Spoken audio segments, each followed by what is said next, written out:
Good afternoon. Welcome, everyone, to session 3 of our What If series, where we get a chance to explore the ideas raised in our publication, What If? 10 Questions for Sparking Pretrial Change. I'm Tennille Patterson, and I am an executive partner here at the Pretrial Justice Institute, and I am excited to be joined by my colleague, Shavonte Keaton, to talk about what if the question, what if the question of safety was two-sided? Yes, thank you, Tennille. I'm excited to be here with you, and I'm thankful for all of you who are joining us. We're really excited to have you part of this conversation. We're also joined by our colleague, Wendy Shang, who is going to be popping resources into the chat box. If you've joined any of our previous What If events, you know that we like to put a lot of related resources in the chat box. And so we don't want you to be worried about getting them right in real time. We also are going to be sending those out after the event. But we'd also love if at the moment, if you'd hop into the chat box for those of us joining and share with us kind of who you are and where you are joining us from. Awesome. We're excited to see folks coming in the room. Glad to have you here with us. As you know, we are going to have a jam-packed 30-minute conversation, and we look forward to you all being able to connect with each other via the chat box. So at the Pretrial Justice Institute, we focus on what we can do to improve the pretrial process in order to end mass incarceration in this country. We know that the question of safety is at the foundation of pretrial justice. It's a factor in many decisions and many decision points across the process, everything from the assessment of risk and release decisions and conditions of release, and even in conversations around new jail construction, we're often considering safety. But what exactly do we mean? And have we been meaning when we say safety? And more importantly, whose safety is in consideration? Are we talking about the community, the incarcerated, both? Yeah. And related to that, typically when we talk about safety in the context of the pretrial process or mass incarceration or even the criminal legal system, we typically hear it talked about in the frame of public safety, right? Keeping the public safe from the person who's accused. And typically we're not having those conversations that include the safety of the person accused as we think about safety. And so as we are wanting to have this conversation today and continue these conversations about expanding the conversation about safety, we have to be thinking of what does safety look like when we include persons who are accused of crime, their families, and the broader community that they're a part of.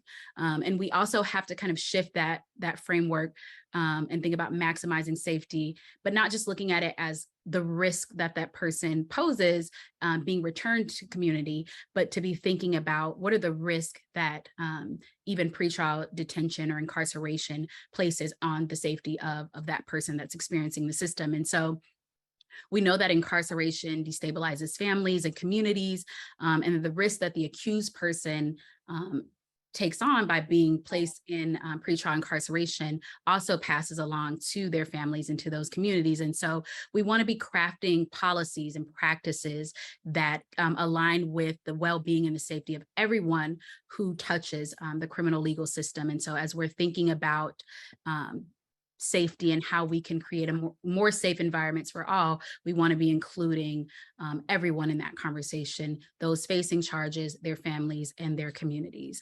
And it really will require us to have a value shift, right, around who deserves safety and what does that mean. And so it actually brings us to a question that Tennille and I have thought about in preparing for this conversation. So Tennille, I'll pose it to you. How do you define safety? What does that mean for you?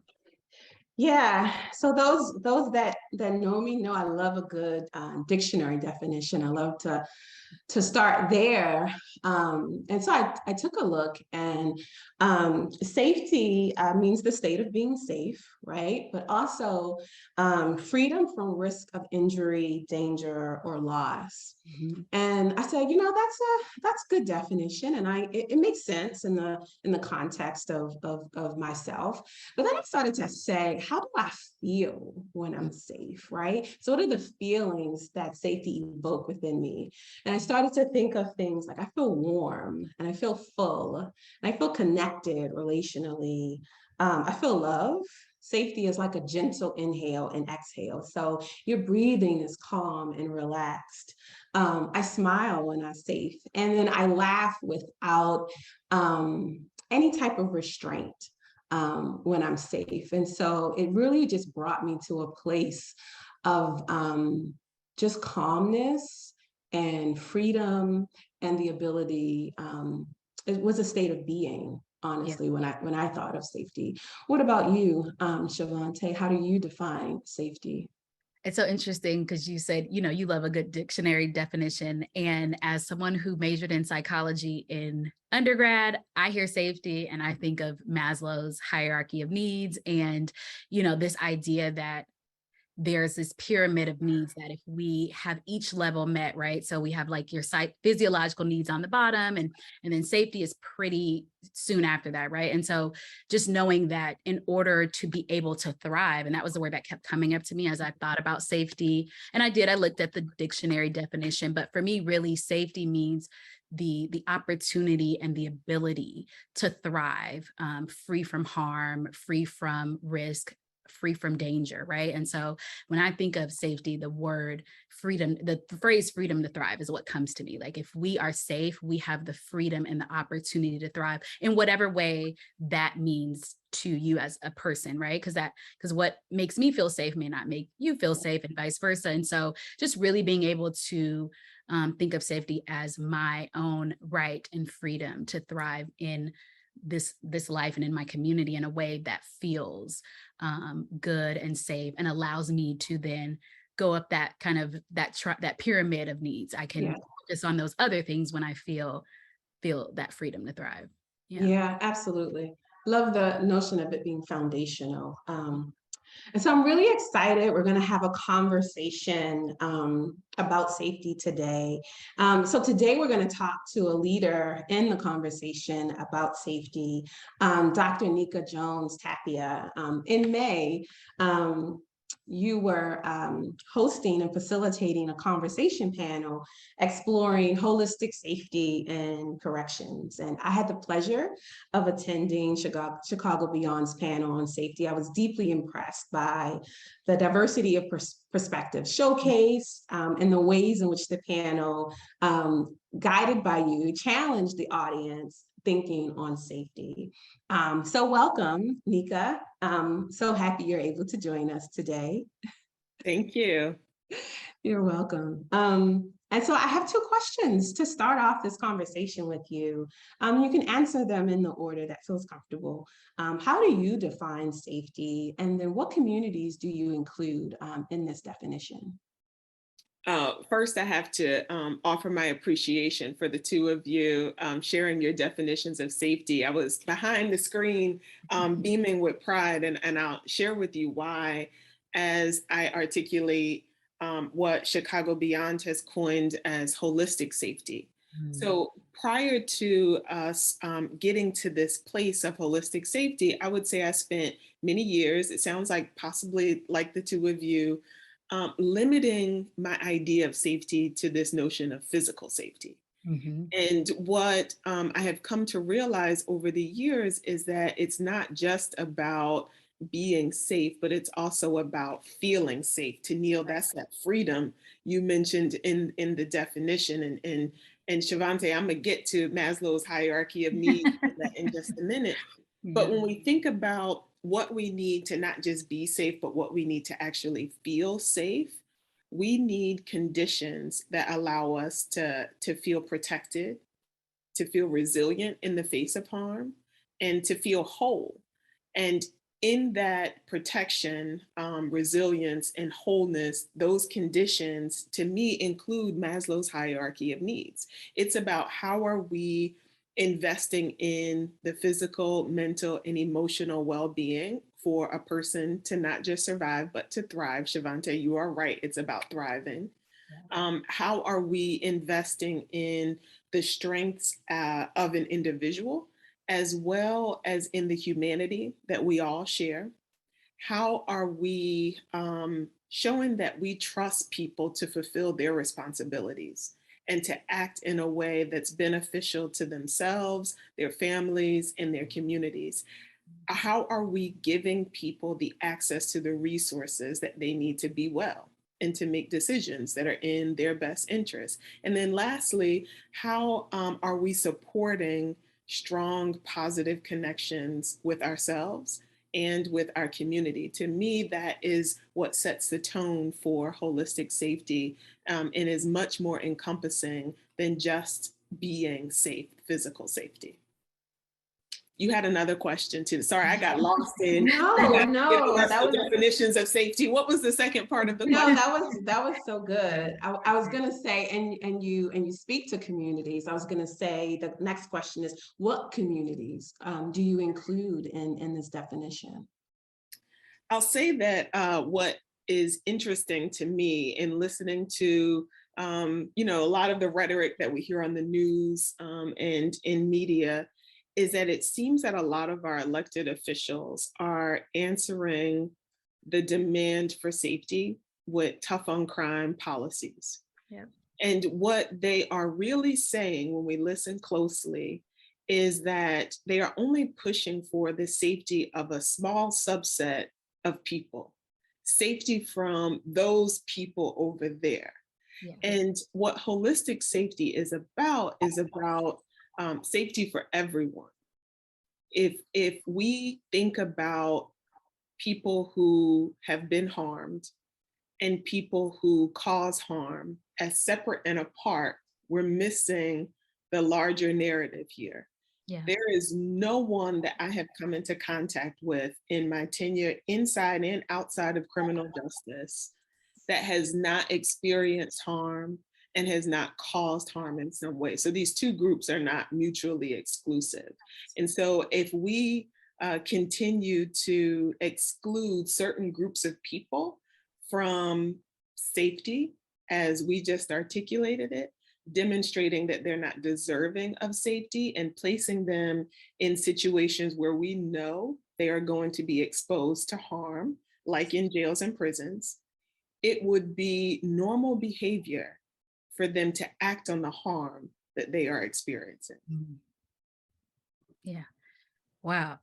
I mean, that I feel like we're at the, when you do go to the poetry slam and you do that, I just feel compelled. I feel compelled to snap after that. And it's so interesting, Nneka, as you were saying, we continue to hear the response of, to questions about safety and pushes from even like elected officials and community members on how to create more safe environments to be this tough on crime rhetoric. And as you shared, we can't exclude any of ourselves from folks who are in the big pool of everyone deserves safety, and being able to understand that even if you are a part of a particular group, that you should not be left out of the conversation about your safety needs and how to make sure that those needs are being met. And so it brings me to the conversation around safety. At the height of the COVID-19 pandemic, safety was a hot topic. And we heard a lot of people talking about safety specifically around, prisons and jails. But as we are now seeing like the importance of that conversation recede as we see jail populations at or beyond pre-pandemic levels. And so can you share with us why you believe an expanded version of safety should always be at the forefront of the reform conversations that we're having? Sure. I think two things first come to mind is that one, decarceration must always be the goal here, especially understanding how inherently traumatic correctional institutions are. And you're right, COVID-19 really showed us that we know how to safely keep people in community. But as you mentioned, jail levels in particular have been going up to pre-pandemic levels and even beyond. And I also want to be clear in articulating that decarceration makes us safer with or without the context of a pandemic. And I'll explain why I feel that way. So we know that conditions within jails and prisons expose people to trauma and exacerbate trauma in ways that change the way our brains function. Mm-hmm. And I really want to make that point clear. Like, this has nothing to do with something unique about a person. It really changes the way our brains function.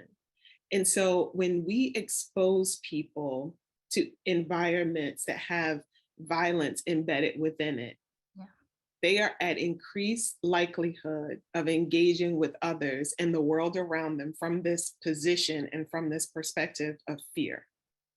And what happens when we are engaging with the world when we are scared? We're in survival mode. Yeah. And it is, again, normal when we are scared to act on that fear. And sometimes that may look like us acting out violently, unjustly, even to some benign things or things that others may think are benign, because our brains have shifted to view the world as harmful. That is what incarceration can do. It predisposes a person to violence, yet it is the primary tool used in response to violence. Make that make sense. Right. You know, we can't, fundamentally, it does not make sense. And so that's why I say that with or without a pandemic, we have to push for decarceration, understanding the consequences of exposure to these systems. And as we decarcerate, we must also recognize that there are people still confined in these systems. Yeah. And there are people working in these systems. I was a person who worked in the system, and I can tell you I am still healing 4 years out from the system, from the things that I experienced.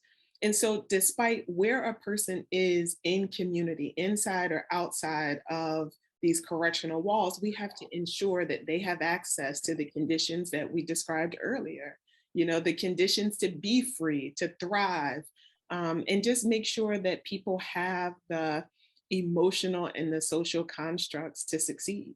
Yeah. Yeah, I think that, so, you know, my hands are confused. I don't know if I want to snap or take notes. Because this is such an important conversation, and I really just appreciate, Nneka, the way you're really blending in some complexity, right? So acknowledging that that these are layered conversations, and that there are a lot of considerations to be made. You said a lot that's like really connected to my next question. And so we talk about decarceration being the point, but we also talk about conditions, right? And so, you know, with your experience being inside of facilities, you know, I heard the language a few weeks ago, carceral humanism, which is this notion that carceral spaces can be benevolent and an expansion of health and human care. And often that language is brought up in the context of funding for newer, safer facilities. So as you acknowledge the fact that we cannot forget that those that are incarcerated and who are working in carceral spaces are in community too.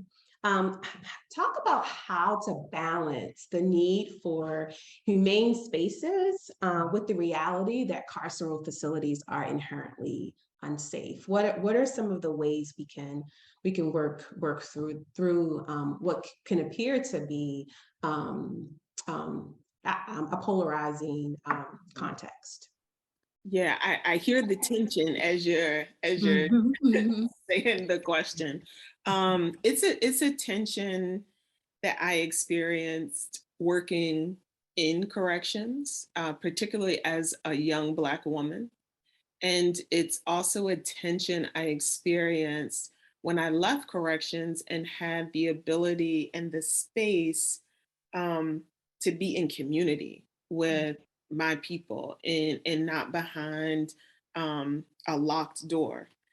And what I can say where I personally landed, considering all of the devastation, and I do describe it as devastation that I saw in carceral facilities. Every person touched by jails and prisons in particular, because that's where my experience is, has experienced suffering because of their exposure to this facility. People incarcerated, staff, their families, large communities. I mean, there was a study recently published that said there are 113 million adults in this country who have an immediate family member who has been incarcerated.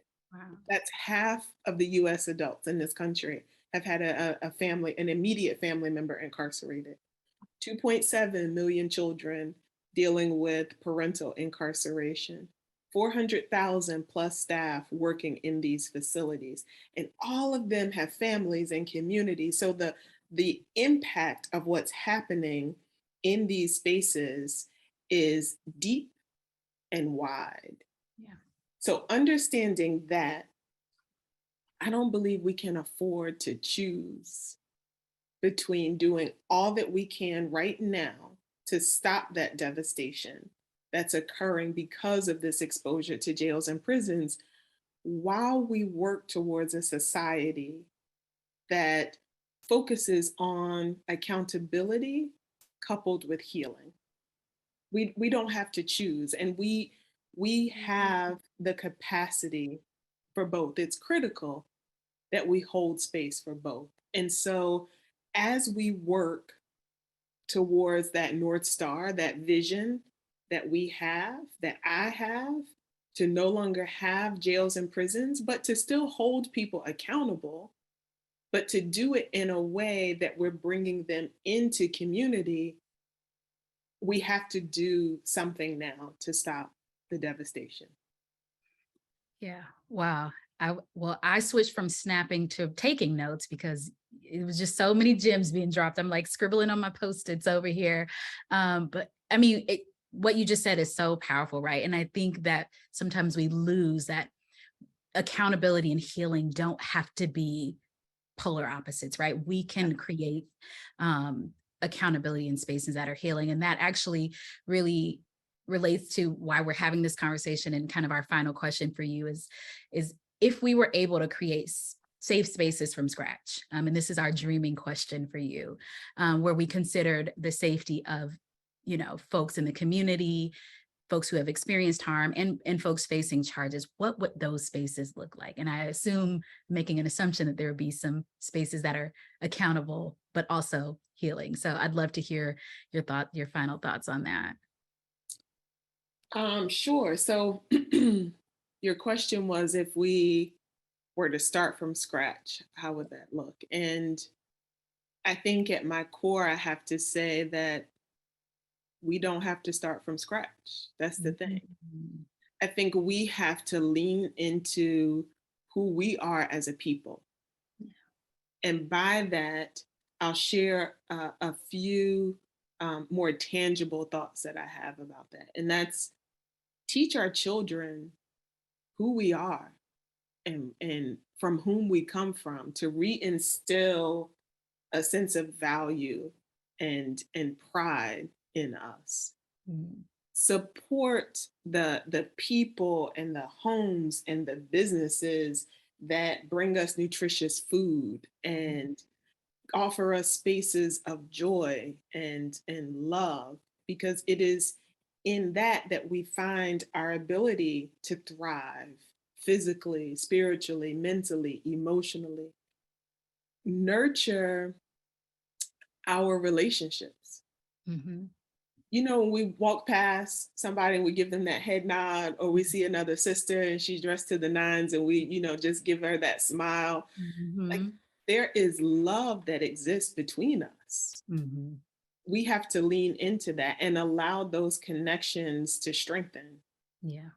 And as our relationships strengthen, the trust between us will be reestablished. You know, the kind of trust. So I'm a country girl. The kind of trust where my two neighbors down, she would like look after me and tell my mama if I was acting out while my parents were at work. Like that kind of trust where we're taking care of each other as neighbors. Yeah. And then also being sure that we hold each other accountable, like giving space to applaud each other when we make good decisions, but holding us to account when we don't. And Right. specifically the people who cause harm when they make a bad decision, and talking with them about what they need to make a better decision, like confronting them with the consequences of what they did and holding them in community and saying, now, what do you need so that you don't make this same decision again? And asking the person that they have harmed, what do you need so that you can be and feel protected, resilient, and whole? And making sure that that dialogue happens in community. Right now, our way of dealing with harm is to push people out into the margins. And Mhm. that is why we're getting the response that we're getting from people. When we hold people in community and we keep all of us together, like that's restorative justice, but that is restorative for us as humans too. That is restorative in the very social fabric that we once had and we still have in pockets of our communities that allow us to thrive. Those are the types of people and ideas and organizations that Chicago Beyond is investing in. So I know it's real. We see it. We just have to continue to uplift it and lean into it. And I'll share with the audience, if you want to know more about our partners and who we are, they can visit our org. I think you guys are probably dropping in the chat, but chicagobeyond.org. So I want people to know that we don't have to start from scratch. We have this in us and in our communities. We just have to lean into it. Wow. Thank you. Thank you so very much for that. There are a couple of things that I just want to say really quickly, just things that, one, I don't know if this was intentional, but as you layered your vision of safety, you really just went back through the hierarchy of needs. Yep. And noting that when you have access to these things, your physiological needs, your health and mental and behavioral needs, what that means, right? And I think sometimes we forget the humanity of us. And so what are the things that are foundational to our ability to thrive? And then the other two things is just around community and just continuing to expand to where we can normalize that community is not a set of folks that's different than another set of folks that's different than another set of folks, right? And so when we begin to think about our policies and practices, like what would happen if that was the lens that we used when we talked about different policies and practices to put into place? What have we considered the possibility of how does this harm get expanded across the board versus othering certain folks within our community? And then trust. Trust is just so deeply connected and cannot be separated from safety. And I just love what you said before about trusting people to fulfill their responsibilities. So thank you so much for this conversation. We're going to bring it to a close now, and Shavonte is going to tell you all about our next event. Absolutely. Again, thank you, Nneka Jones Tapia and Tennille, for this conversation. It was amazing. Thank you all for joining us. Our next event is happening on September 22nd. And that event, we will discuss deflection and alternatives to 911. So you can register in the link in the chat that Wendy just put in there. Again, we will be sending out a follow-up email with all the resources and the links that were shared. And so you can also register if you're unable to click in the link in the chat right now. We have some great events coming up. We have a new course that's rolling out September 15th, our fundamentals of pretrial. And so you have the link to that as well. I'm co-teaching that and excited about that coming up. And otherwise, you please feel free to head over to PJI's website to learn more. And we would love to see you at our next event. Thank you all for joining us and have a great day. Yes. Thanks to everyone.